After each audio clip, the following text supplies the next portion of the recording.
And now the dancing must stop. Good morning. Happy Wednesday morning. Thank you all the annotators. I've seen beautiful images of ctenophores before, but I have never seen one that makes me think of a jack-o'-lantern. So well done you. Let me save that. Awesome. Continue to let everybody in. Welcome to Wednesday. We're going to be talking about ctenophores today, and this is a day, I think of this as a special day. I'm going to clear your drawings, take one last look. Why do I think this is a special day? I think it's a special day because it's important that somebody discusses ctenophores with you, because I think once you're finished kind of hearing about the amazing things that ctenophores represent in terms of our understanding of the evolution of life on this planet, you will want to understand why people have not talked to you about ctenophores before. Ça c'est un super bon ours, monsieur. It's a bear, and it's a mix-up of a polar bear and a brown. Whoa, a pizzly. Super bien. More art. Come for the ctenophores, stay for the art. All right. Let us begin. Let us begin with a calm reflection of the fact that whatever you are feeling right now, however positive or negative things are going, the world keeps turning. And if it's a super positive day, balance yourself out. If it's a super negative day, keep looking towards that arriving line of sunshine. Things get better. And if they haven't got better before the end, it's not the end. So, at the end of Monday's lecture, we were talking about the lecture quiz, not an exam, a lecture quiz. And there was a couple of questions that were asked good questions that were asked in the chat afterwards. So I wanted to take a moment to share them with you. And I also wanted to take a chance to give you a couple of practice questions that we're going to do here today on Zoom. So it is, because it's an in-class lecture, that means that I've written something that should be answerable in 40 to 50 minutes at the maximum. And because of that, there is no lecture on Friday, February 12th. So remember, the course link for the quiz will open at 9:30 when we would normally be here together. And then it will continue and to be open. You have 2 hours to do it once you log in. How many questions? I'm making a large bank of questions, and you're going to get some random draw of a subset of those, I think, in the 30 to 40 questions range. And I can't give you an exact answer about that because I don't know, because I have not finished writing it yet, because pandemic. Okay. Now, get out your Zoom annotation tools, and we're going to do a true-false question in a model of how some of these might look. We're going to do 2 questions here. The first one, if you could Zoom annotate, take a look at this question. I'll minimize for the asynchronously. True, false. Apicomplexa, apical complex host penetration is a correct combination of taxon morphology function.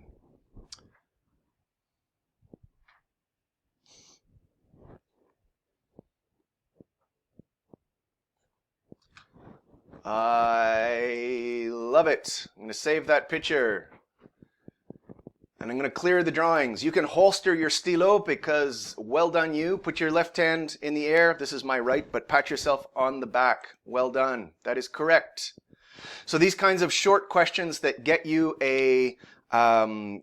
need you to think about kind of aspects of the names, the functional morphology, and evolution or function of the things that we're looking at. That's kind of one method that I may use. Now, the next question that we're going to do, I'm going to display here. I'm going to coincidentally display a poll. Smith, you say, often polls don't work. And I say, today they will. So here is the next question. The streaming of the cytoplasm, indicated in red on this big phylogeny from your text, is a monophyletically distributed trait. There's a poll that you should see there. Tell me if that is true or false.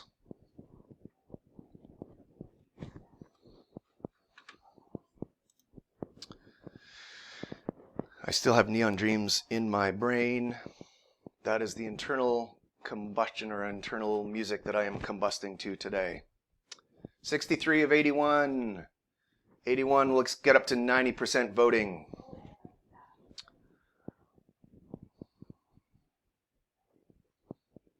All right, end polling. And share results. Well done, you. So, those of you, the 84% of you, you got the answer. This is a correct answer. This streaming of cytoplasm, as indicated here when we talked about the amoebas, is not a monophyletically distributed trait, because if it were to be, what would it have to do? It would have to include all the archaeoplasta, all the plants, all the land plants, all the red algae, and all the animals, all of us, in order for that to be monophyletically distributed. That's even presuming that we could resolve the polytomy that's at the base of that tree. So this is a quick example of the kind of phylogeny that I would present and then ask you 2 questions about by mapping a trait and then asking you to make conclusions about that trait. Cool? Cool. I will now clear all the drawings and we will continue by verifying the chat. So, chat, tell me about nothing. Everybody's totally, j'aime le français, merci beaucoup. Ça, c'est notre plan de parler français chez nous avec notre enfant. Okay, let's continue. Today, ctenophores. So this is an incredible group. We've talked a little bit about the ctenophores before when I told you about a group that I was taught about in this class when I took this class's equivalent back in the 20th century, back when we didn't understand anything from anything else, it seems, sometimes. When I was taught about a group called the Coelenterata. I'm going to remind you about the Coelenterata, show you that slide that I showed you back earlier and before. But this was a group that we thought combined the jellyfish, or jellies, cnidarians, and ctenophores. And we thought they were both gelatinous creatures that were more or less, if we squinted, it was like, oh, they're kind of, if we kind of ignore all of these exceptions, they're kind of radially symmetrical. And all the cnidarians seem to have cnidocytes or nematocytes, and sometimes we've found them in cnidarians, so maybe they're the same thing. And they both seem to be diploblasts, ecto and endoderm with no mesoderm. We now know that to be wrong. We're going to talk about why it's wrong. Now, your Brusca text has a nice box 8a that talk about characteristics of this phylum, which you can go and consult whenever you want if you're feeling lonely or missing your access to these cellularly moving ctenophores. That what I want you to take from that is that there's a bunch of possibly triploblastic. There are 8 rows of ciliary plates, teens or combs. We'll talk about that. Now, one of the amazing things about this group, though, is where we see it appear in the Dunn phylogeny of all of animal life, which we're going to use as the best hypothesis that we have now, and the hedging of bets that Brusca and company and friends have done on the right-hand side, where they have placed it with a dashed line. And you can see there that the placement makes a huge difference, where if you can't see yet, I bet you by the end of today, you will trust me, you will see that there is a lot of consequences to the placement of this group with relation to all of the other animals. The phylogeny on the left, the Dunn phylogeny, we'll call that ctenophore first, or the basal lineage of animals compared to all other taxa. And the one on the right, the Brusca hypothesis, which they're saying they're uncertain by putting the dash line for ctenophores, is sponges on the left. This kind of dispute makes me so excited. And we're going to talk about why it makes me excited, particularly with regard to the evolution of some complex traits as we go along today.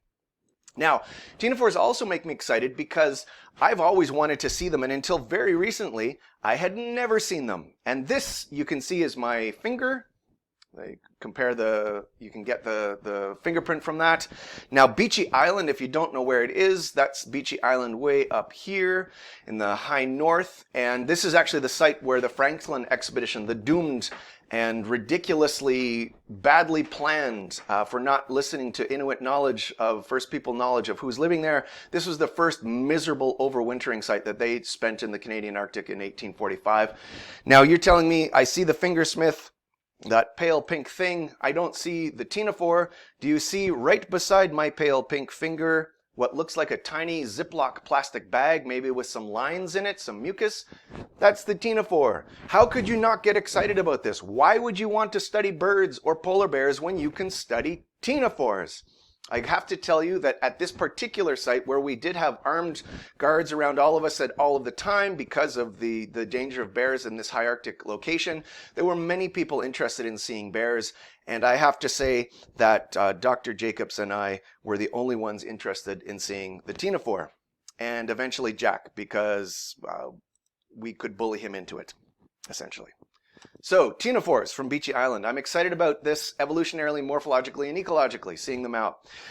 Now, this is a picture, this is a figure from, this particular one is from Rupert, Fox, and Barnes. The equivalent in your Brusca text is 8.3. Chapter 8 is where all the knowledge that we have about ctenophores resides. We'll go through some of the apomorphies that characterize this group, and then I'll check back into the chat with you to see if you're sharing any of this enthusiasm. So, notice the modifier there. They're not radially symmetrical, they're biradially symmetrical. And that's because they can be split in two, a pharyngeal and a tentacular plane. So they're not a complete circle, right? Not a radially symmetrical organism, as we saw with the cnidarians. They're biradially symmetrical. Now, they're also, let me hop back one, they're, as I said, we thought, with the question marks, them to be diploblasts. I'll give you a spoiler alert if you don't want to wait until later on, but we now know them to be triploblast, highly modified triploblasts. They have these other adaptations in arbral organ, the ciliary rosettes, the photocytes, teen rows, and colocytes. And I'm going to talk about each one of them to give you a bit of an introduction to what those are as you add words to your Scrabble vocabulary in this class. And then we'll go on to some consequences of their position evolutionarily, consequences to how we understand animal evolution writ large. So the arbral organ up here at the arbral canal, this is a diffuse nerve net that appears to be centralized. So they have a diffuse nerve net, as we saw with the cnidarians. Again, these similarities. We weren't complete idiots to make the Coelentrata hypothesis. It stretched some things we now know, but they're a similar jelly-like organism. Rudimentary brain, we'll call it, with the Tribbiani quotes, controlling the comb rows, which we'll get to, and also involved in sensing gravity, and so therefore involved in sitting where it is in the water column. Now, ciliary rosettes, well, you can see, so these long teen rows or comb rows, which are the kind of the fuzzy lines that are in this figure from Rupert, Fox, and Barnes. So you're going to then look at, there's a blow up here of that square, of a cross-section of a ciliated rosette cell, which we think forms a canal. These are hypotheses, you're going to be delighted to find out, that opens between the gastrovascular system and the mesoglia, and we think it's involved in excretion. So this is the first time we've said the word excretion, but in terms of voiding metabolic wastes. Bravo, monsieur. I think there was a bird. Okay. Well, tu peux faire un autre groupe, une autre catégorie dans ton graph. Okay. They're graphing in kindergarten today. We'll get to our graphing assignment later on. They have these photocytes where these are bioluminescent cells confined to the meridional canals that underlie the 8 comb rows. You're going to be able to put all of these terms together, but they make some gorgeous light displays that perhaps you've seen if you've taken the time to watch the first edition of Blue Planet. The Frozen Planet talked a lot, had some great ctenophore videos in it, and Blue Planet 2 has some great ctenophore videos in it. Ctenophores produce great video because they're gorgeous. Now, I'm going to jump over to the chat for a second. Yes, so I see the first question from Walmsley. Would the brain done with correctly with the quotes, be more of a ganglion than a true central nerve? Yes, fair enough. Yep. So it's a concentration, but we're not talking about cephalization yet. And that is where they found the dead lead dudes. That's exactly correct. Dead lead dudes. Where you want to make sure that you don't buy your supplies. If you're going to insist on living in the Canadian high Arctic, overwintering there, you don't want to buy your food supplies from who's ever given you the lowest possible quote, because their cans are not going to be sealed. And in fact, you don't want to be eating from cans. You want to be eating seals. You want to be learning from the people that live there. A question about the name assignment. What do we do if the holotype does not have a sex? That's a great question. It's come up before. I answered it in the discussion board, or Sherry, or both Sherry and I perhaps answered it in the discussion board. Explain why. You can say that it's absent, unknown, or perhaps inappropriate. It's a hermaphrodite, for example. And I think those are the questions. Oh yes, Creatures of the Light, another documentary that has ctenophores in it. Yes, they definitely do. They do know that Franklin's crew got lead poisoning, because stupid people not listening to those that knew. Okay, let's jump back into some of the apomorphies. We're going to talk about movement and compare and contrast the movement of ctenophores with cnidarians, the other kind of roughly radially symmetrical, biradial and truly radially symmetrical jelly-like organism of the ocean. So they move via these tein rows. Now you saw in some of those other diagrams 8 kind of meridional canals that were arranged from, let's say, bottom to top of the organism that had fuzziness or hairiness. Now here, the video is not going to play. There's going to be links later on that can show you, but these are tein rows where there is large ciliary action coordinated across the length of that tein row. Now tein is Greek for comb. This is where we get the word comb jelly. So ctenophore and comb jelly, you're basically saying the same thing. This is an animal, and the largest animal, that moves by ciliary action. Now, how is this different? When we made the Coelenterata hypothesis, why might this have been should have been one clue to us that these are very different things? Well, let's remind ourselves how the jellies move. Now, you spend or will spend some time with Ripley's talking even more about jellies, but remember, you're talking about squeezing of antagonistically laid muscles, coronal or circular muscles that are banging across and expelling water out of the bell and then being forced back open by the elasticity of the mesoglia. Now here, and this is one of the videos where you can see the beating of the tein rows, what we're seeing is a comparison of the way that they're moving. So this is coordinated muscular action on the left with the jellies that results in a mouth last motion. And on the right-hand side, the coordinated ciliary beating that essentially makes the teins move mouth forward. So tiny little coordinated steps. There's a beating. That is the last thing this other tein is going to see here in a second. That's the open gaping mouth of that ctenophore. And then the jellies with their mouth last, but pulsing away, jetting away. So the differences here should have been a clue to us that by making the Coelenterata hypothesis, we were trying to combine too many things. Now, one of the other apomorphies for this group is a statocyst. And you're actually looking at, from this amazing Twitter account, if you're on the tweet box, this is someone who takes amazing videos of little bits of marine life that they're finding often in intertidal zones. And they have great videos all of the time. And this seems to be the statocyst is an organ right up here. Now you can see the mouth down at the bottom. This is what we're going to call the anal canal. More on that later. But essentially for balance and orientation. So we're talking about a complicated mobile predator.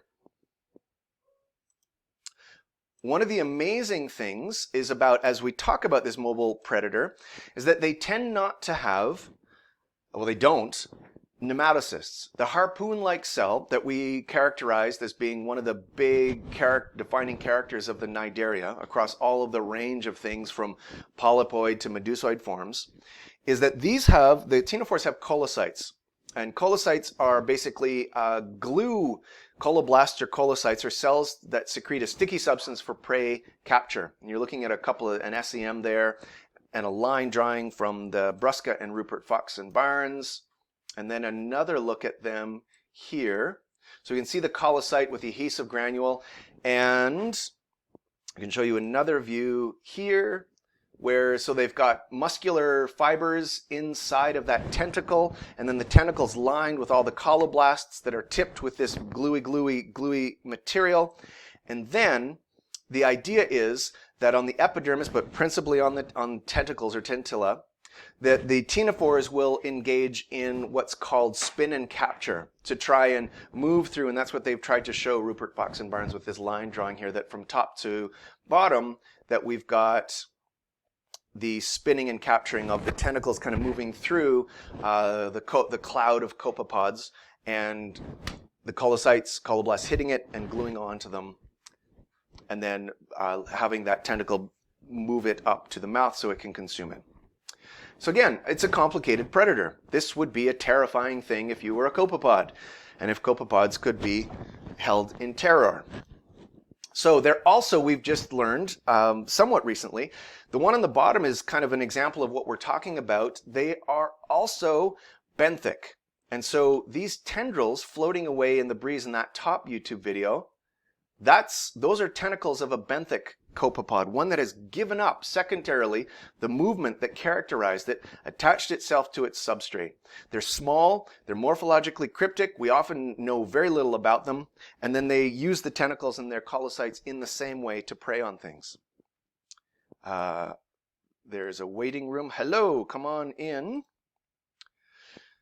So, remember, this is the coelenterata and the paper of the Canadian grad student from the University of Victoria who basically blew up the hypothesis that because the close phylogenetic link between the cnidarians and the ctenophores is most unlikely. And it's most unlikely because they don't have nematocysts, they have coloblasts, they're not radially symmetrical, they're biradially symmetrical, they are not diploblasts, they're triploblasts, and that's just the morphological and behavioral. They don't move in the same manner, they move in a completely different kind of way that's at 180 degrees orientation to each other. These are things that we ought not to think are closely evolutionarily related. If we're going to consider similarities across these different strategies, we ought to consider them to be similar because of convergence upon solutions to being gelatinous and a predator in a marine environment.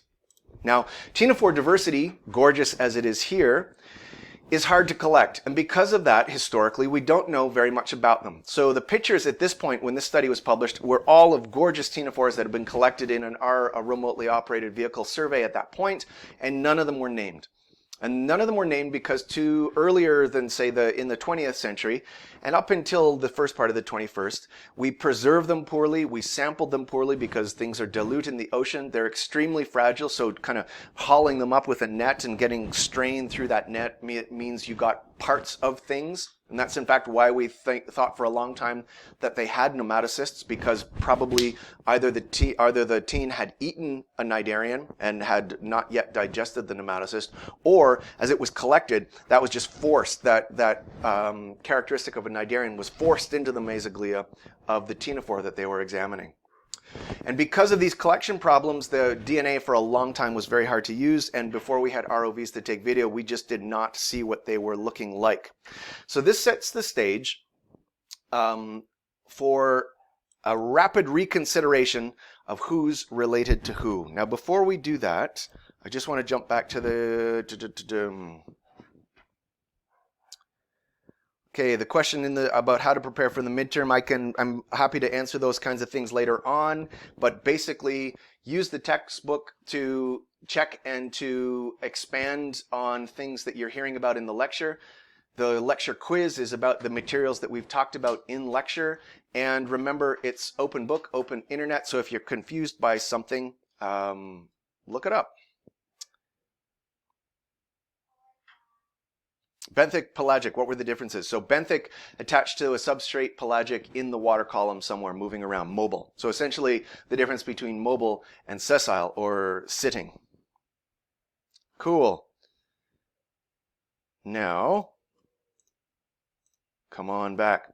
2008, everything changed with this paper that Casey Dunn and friends, big set of friends, published in in a letter to the journal Nature. Broad phylogenomic sampling improves resolution of the animal tree of life.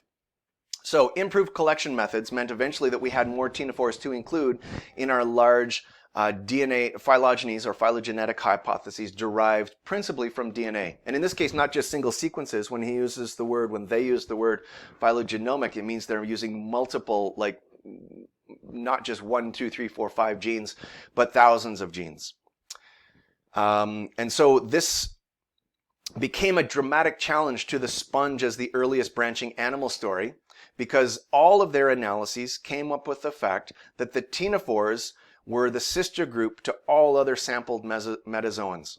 And at that point, they were hedging their bets a little bit. They said this result has not been postulated before and should be viewed as provisional until more data are considered from placozoans and additional sponges, which we've already talked about. And if corroborated, it would have major implications for early animal evolution, indicating either that sponges have been greatly simplified, which we believe, or that the complex morphology of ctenophores has arisen independently from that of metazoans. And that's kind of, in a nutshell, that's one of the most exciting things that's represented by the ctenophore first view compared to the sponge first view as who is the earliest branching animal or metazoan lineage. So just a shout out to the fact that once we could gather in a place, and here you can see a picture of Sherry and I and Andreas, I think back in 2008, and the bearded fellow over my shiny head there, that's Casey Dunn, and he came to give a departmental lecture, and we got him to give a lecture to this class as well, where he talked, it was fascinatingly talked about hypotheses of animal evolution. Now, ctenophores first depends on the assumption, ctenophores, as we talked about, they have a neural network, okay? So there's a nervous system. Cnidarians have a nervous system. Placozoans don't, sponges don't. Choanoflagellates, the sister group to all animals, they don't as well. So what we're going to do now is annotate a couple of things, and then I'm going to ask you some questions, some leading questions to ask you to consider what these two hypotheses that you're going to see here. Hold off annotating for now. There's two hypotheses listed. You'll see this is the Dunn phylogeny that I've drawn here. So you've got ctenophore first on the left-hand side, over here, is the earliest branching animal lineage. Put a red mark, I'd like you to do, in each hypothesis, and then on the right-hand side, the sponge first, and then ctenophores adjacent to the cnidarians. Put a red mark where the trait nervous system appears in each hypothesis. We'll take a couple of seconds. So annotate away, a red mark, a little star, something.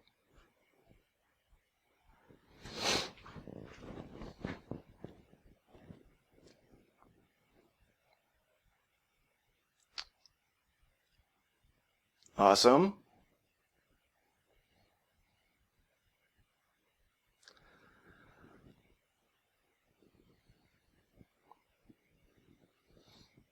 Okay, I'm going to ask you to pause for a second because I'm going to save this. But you're getting it so well it's hard to see the annotations, but you've got this right now. You're basically, even in looking at this tight grouping, and in the PowerPoint, the PDF, you'll see, I'll clearly line up this so you can compare and contrast where you voted with where I would plot this. But in the ctenophore first lineage, it suggests that it appeared here, and then above this point, the Parahoxozoa, but is not present in placozoans and poriferans. In the sponge first view of the world, we don't have a nervous system. We don't have a nervous system in sponges nor placozoans.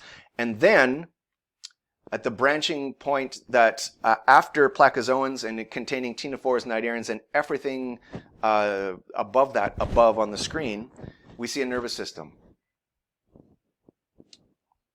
So that has monumental consequences. I'm going to clear your drawings for a second. We're going to go on to a couple of Zoom polls here. Let's go one slide further.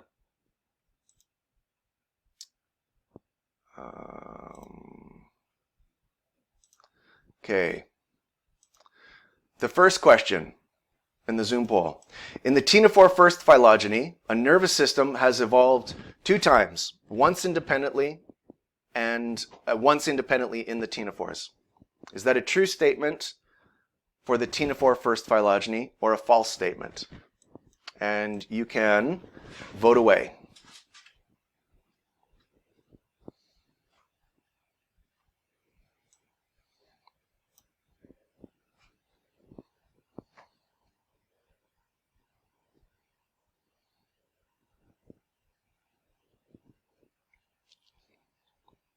I should be doing some moving so when we're on YouTube there's still some things to see here.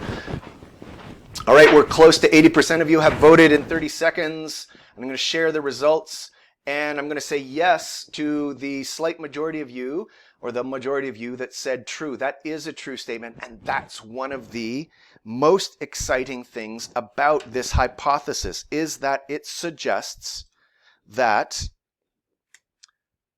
this independent evolution of a nervous system. Wow. Okay. Stop the sharing of the results. You can see them. I have another question here. In the ctenophore first phylogeny, a nervous system may have been lost multiple times. True or false?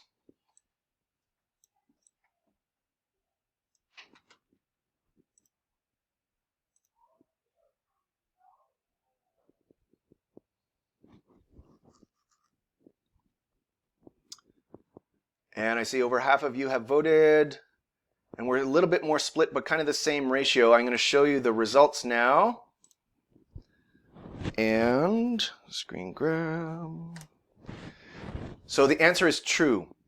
So a nervous system may have been lost multiple times. And we say the word may there because we're uncertain whether or not it's happened in a shared ancestor of placozoans and porphyrins, or if it was something that was contained, if it was a trait that was contained by a shared ancestor.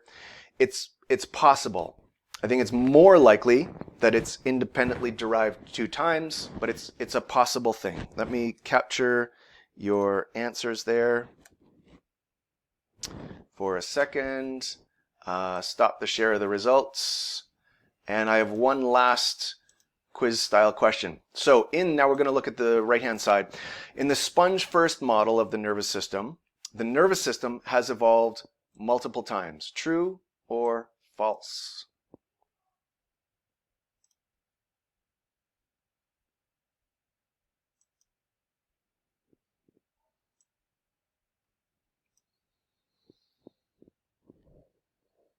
Nice, you've got that one.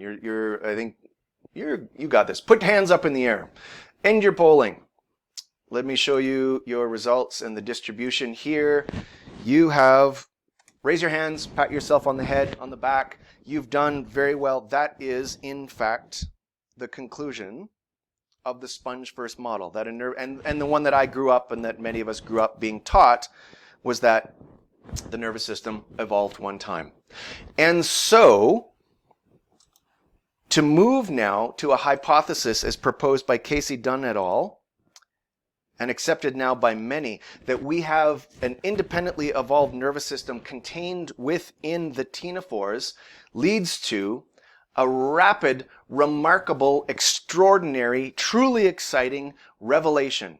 Now, these are not generally words. These are words that I may use in talking with you because one of our learning outcomes is to share enthusiasm for these things. But often these are words, modifiers, that would be culled from any particular paper that we wrote about it. Ryan, in 2014, just Ryan, was writing about this results that had emerged out of that which was first proposed by Casey Dunn in 2008 and built on for the rest of his career up until the present day. That one thing is quite clear. Something remarkable happened early on in the evolution of the nervous system. Either a nervous system existed in the ancestor and was lost in certain lineages, or ctenophores invented independently their own nervous system, Either possibility is extraordinary, and the revelation that ctenophores are a sister group to the rest of the animals has sparked a truly exciting debate regarding the evolutionary origins of the nervous system. And you can see that displayed on this relatively simple phylogeny here, that if ctenophores are first, we've either seen the ancestral possession of a pattern nervous system and neurons, which we had not previously hypothesized, with loss in sponges and placozoans, and then the derivation, the retention of that trait in the cnidarians and the bilaterians and in the ctenophores, or we've seen the independent origin of that nervous system here in the ctenophores and another independent evolution of a nervous system here in the cnidarians. I find that tremendously exciting. Perhaps you're not with me yet and you're doing this, so I will continue with a barrage to try and get you to share this excitement. So consider this as an example. We've talked about convergent evolution before, and this may be, so we've got ctenophores possessing neural nets, ciliated combs, and coeloblasts, and that neurons and muscles responsible for movement appear here as the sister or the earliest branching animal lineage, and then here in a group, the Parahaxoa, between cnidarians and bilaterians. And so now we get into transcriptomics and other descriptions of the kinds of nervous systems we're talking about. So one of the immediately amazing things as people begin to do genomics and transcriptomics of ctenophores is that their nervous systems are not like ours at all. They're incredibly simplified. Many genes that we have that control neural fate and patterning are absent in ctenophores. They lack components that we need that are critical for synaptic function that appear in all the other eumetazoans. They don't use serotonin, acetylcholine, dopamine, noradrenaline, adrenaline, octapamine, histamine, or glycine as intracellular messengers. They accomplish all of this with glutamate. Now think about this as if you're an engineer looking for different solutions for different engineering problems in terms of simplification. Maybe we don't need all of those other clearly we don't need all of those other neurotransmitters in the same way to create a moving and living thing. You can do it in a very Marie Kondo kind of a way.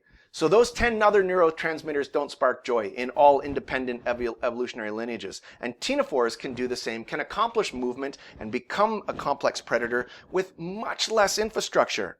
That's amazing. That's amazing. So they lack the genes to build these neurons. They don't use the standard complement of neurotransmitters. And so all the messages that we have right now from the data suggest that evolution the creation of a nervous system took place in two separate lineages. One becomes a ctenophore, very simplified, and the other leads to jellyfish and us. How long ago, you may ask? I can hear you asking if I were to open this window into the sunshine of this Wednesday. Well, in the late Ediacaran. So if you think about your remembrance of and we'll dive back into this, but in terms of geological time, preceding the Cambrian explosion, and the vast kind of complexities that came into being then, much of life was gelatinous and hard to fossilize. There have been some fossils that have been found, trace fossils that have been found, and these are Ediacaran fossils that different researchers consider to be precursors of, or relatives, ancestors potentially of ctenophores. And so the suggestion here is that these Ediacaran fossils represent potentially the Precambrian explosion, the independent derivation, so a deep ancestral, 600 plus million years ago, the independent evolution of a nervous system that resulted in mobility and predatory behavior. That's amazing. Now, not everyone accepts this. And there are people who have written many papers in high-ranking journals about the consequences of this essentially throwing away the sponges as the earliest branching animal lineage and replacing it with the ctenophore. And you can see another presentation here. And these disputes take place with the same data, with very educated people, and I think it serves to reinforce the fact that phylogenies are hypotheses. And you can look at the same data, and you can derive different conclusions from them. And that's not a weakness in the process. That's actually a strength of the process, because what it then encourages you and requires that you do is to continue to generate both new analyses and generate new data to summarily test these hypotheses. And in the past, nearing, well, 2008 till now, so more than a decade, when we've been presented with the ctenophore first hypotheses, the majority, the weight of evidence is falling into that camp, where we have to consider a radically different view of animal evolution and who is the earliest branching metazoan than your parents did if they ever had the pleasure of taking a class like this. So let's jump back. I want to take a second. Okay, there's lots of thoughts.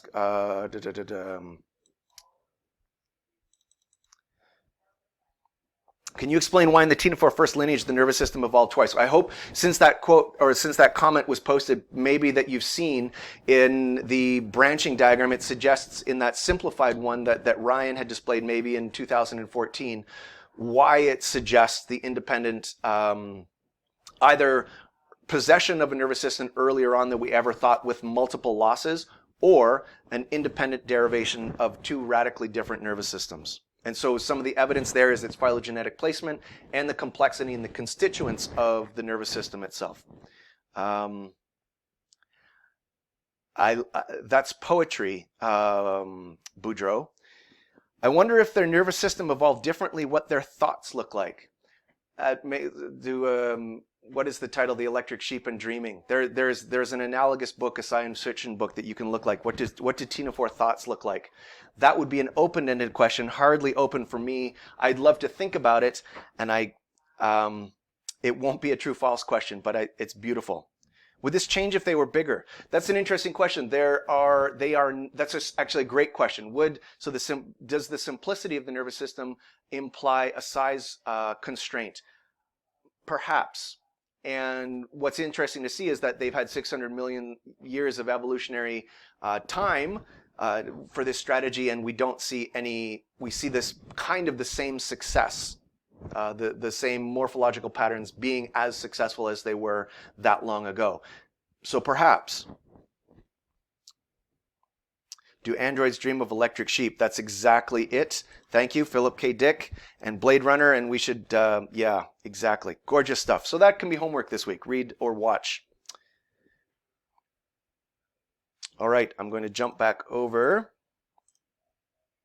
So we're not done yet. We've got 8 more minutes. Because we keep discovering things about ctenophores. These are 2 legitimate news articles that were published in 2016 when people's minds were blown by watching comb jellies poop. Why watching comb jellies poop has stunned evolutionary biologists. Pooping comb jellies just upended gut evolution, which makes me think of Tina Belcher and butts. So, in this case, what are the butts we're talking about? Well, we're talking about the fact that remember, back in time, when I was introducing to you characteristics of ctenophores as we knew them, we talked about being diploblast, endoderm, ectoderm. There isn't a gut. So there shouldn't be a butt. With no gut, no butt. Without gut, no butt, right? This is a glut of rhymes. I will stop. Now, this is the video. You're watching it. I've made a GIF out of this to kind of stream through here. But this is the data. What you're looking at there is the oral, so the mouth's at the other end. And what you're looking at is little tiny, I believe they might have even been plastic beads, which is another thing to think about in terms of microplastics concentrating in the ocean. But we're seeing them extruded out of an anus. Even though there had been anal pores identified as morphologically, we didn't think that they could do that. And even an anal canal, and you can see that listed in your figure 8.3, part 1. But until this study that was published, and now this is into the raw data from the supplementary information of that study, and they've continued to document this, and I'll even show you how it's extended into popular culture in a second. This is the first video evidence of an anus and of excretion of waste like a triploblast. So the confusion, even in your text, as to diploblast, possibly triploblast, triploblast. But unlike we are triploblasts, because Stephen Colbert is going to tell you about it. Meanwhile, in invertebrate ass news, scientists have discovered a jellyfish-like creature whose anus forms only when it needs to defecate, then disappears without a trace. You know that your science has made the big time when it's appearing with a correct image. There's no taxonomy fail on that image. Tina Ford is on the Late Show in the before times with Stephen Colbert. So think about, in the last 6 minutes, think about the consequences of the appearance now of a gut in the same way that we mapped the nervous system on to our Dunn phylogeny, our Dunn hypotheses. So we now have evolutionary scenarios, 2 of them. Here's the first one. And we'll start with the ctenophore first. So you can see choanoflagellates, ctenophores, and the presence of a through gut, limited or delimited, shown with the red bar here. So nothing in the cnidarians, nothing in the acoelomorphs, which we'll talk about on, or no through gut in the acoelomorphs, and we'll talk about those on Friday. But here in the nephrozoans, the deuterostomes and the protozomes, so 2 independent hypotheses. So this divergent appearance suggests, if you want to use parsimony, that either if the ancestor had it, it was then lost 1, 2, 3, 4 times independently. Or you buy that hypothesis and that there was a through gut present in the ancestor of all of the metazoans, and then it was lost 1, 2, 3, 4. So ctenophores have it because they retained it because their ancestor had it, and the nephrozoans have it up here because our ancestors have it, and acoels, cnidarians, placozoans, and sponges have all lost it. Now this is right back in the second lecture, I think, in the first Wednesday that we had been together, we talked about Occam's razor being a hypothesis that we use to parse competing evolutionary proposals or hypotheses. And Occam's razor being that all things, one paraphrasing or colloquial way to say it is all other things being equal, the simplest explanation is likely what happened. And so people often use that colloquial explanation to say, well, if this takes 4 or 5 steps and the other hypothesis takes 3, then we're going to adopt the view of the 3-step change versus the 4-step change. And it's a rule set that you have that you use to parse information of life. There's no evolutionary rule, though, that means that Occam razor always takes place. Now, what I'm going to do is to mark on this. So this is the same kind of setup that we had in the previous quiz questions there. So I'm going to give you those slides to you so you can kind of make your own maybe true-false statements about this trait and write some true-false questions that you could imagine seeing on a lecture quiz like this. So the consequence being either the through gut has its origin very early or much earlier than we thought in metazoan, some stem lineage, or the ctenophore again has converged on an arrangement of organs functionally similar to the bilaterian gut. So, last couple of things to think about in this dramatic reworking of how we understand animal evolution. These are quotes and paraphrasings of some of Casey Dunn's writings in the before 2020, but I like them because of what they emphasize. The ctenophore's placement in our understanding of metazoan evolution erodes, if we consider that they're the earliest branching lineage, it definitely erodes the deeply flawed but classical and omnipresent view, the perspective of animals being arranged from lower to higher and more evolved to less evolved, so that we see ultimately bilaterians as the inevitable product of evolution with complex musculature and nervous systems. And it forces us to remember and consider the fact, these kind of key points about understanding evolution. All animals have had the same amount of time to evolve since their most recent common ancestor, and traits are gained and lost in each lineage. And I'm going to pat myself on the back because that's about as far as I wanted to get today. I'm going to check out the chat for a second, and then on Friday, we're going to start talking about cephalization as we move our way into outside of the roughly radially or lacking symmetrical animals. I'm going to put this back on and start the videos. And I'm going to jump to the chat for a second.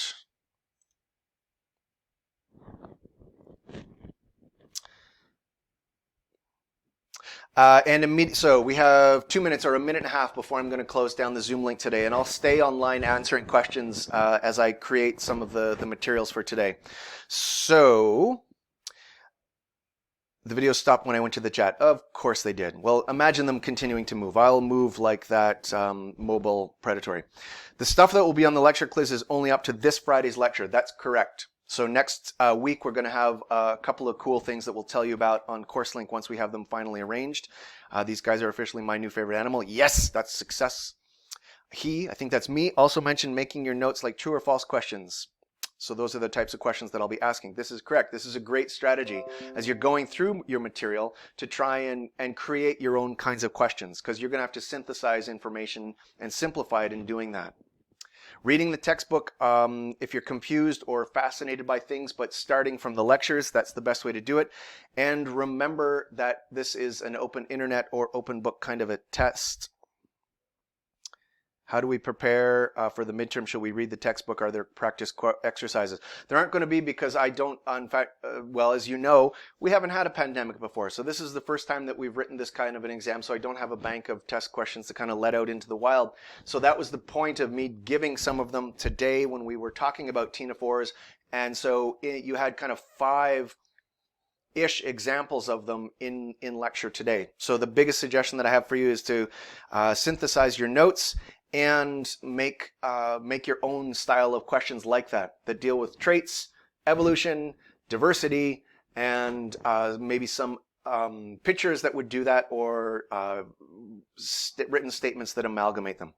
You've all got places to go. We've got things to do. So I'll encourage you to take care of yourselves, take care of each other, be active, give yourself a brain, give your body some exercise so your brain is happy, eat some good food, have some good sleep. And I will see you back here on Friday, and I will stay in the chat for a bit as I make these asynchronous materials if you've got some further questions. So have a great week.